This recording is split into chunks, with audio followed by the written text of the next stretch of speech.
रामपुर गांव के एक कोने में रहता था रवि, एक 17 साल का लड़का।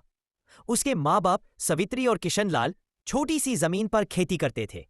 गरीबी हद से ज्यादा थी, लेकिन रवि के सपने उससे भी बड़े।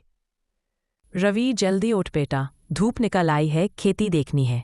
माँ, मैं तैयार हूँ, पर एक दिन ऐसा आएगा जब हमारे पास अपनी ट्रैक्टर होगा और तू खेती नहीं, आराम करेगी। सपने अच्छे हैं बेटा, पर रोटी सपनों से नहीं, हाल चलाने से मिलती है। रवि चुप हो गया, पर अंदर ही अंदर कुछ और था, एक आग जो इस गरीबी से लड़ने का इरादा रखती थी।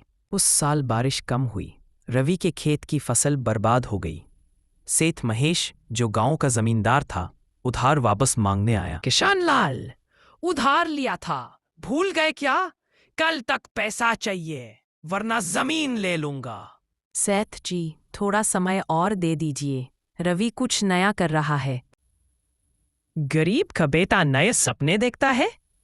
चल सवित्री, सपने बेच के पैसा ला। उस रात घर में रोटी नहीं बनी।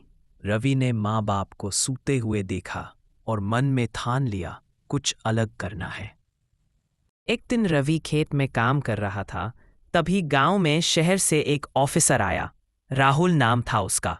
तुम्हारा नाम रवि है? मैंने सुना तुम कुछ नई खेती की सोच रहे हो। सर, मैं सोचता हूँ कि ऑर्गेनिक खेती शुरू करो। केमिकल से मिट्टी भी बीमार हो गई है। बहुत अच्छा सोच रहे हो। मैं तुम्हें एक सरकारी योजना बताता हूँ जिसमें ट्रेनिंग और बीज मिलता है। करोगे? करूँगा सर, मुझे सिर्फ एक मौका चाहिए।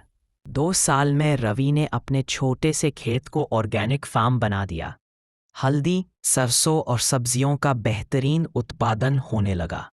रवि ने दूसरे किसानों को भी सिखाया। रवि बेटा, तू तो मेरा सपना पूरा कर दिया। अब मैं खेती नहीं करती, तेरा खाना बनाती हूँ। मुझे कभी यकीन नहीं था, पर तूने कर दिखाया बेटा। मैंने सिर्फ माँ बापू का सपना पूरा किया। गरीबी सोच में होती है, काम में नहीं। आज रवि का नाम पूरे जिले में है। उसकी फार्म का नाम है सवित्री ग्रीन्स, माँ के नाम पर।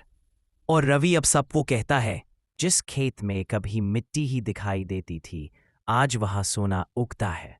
बस यकीन होना चाहिए।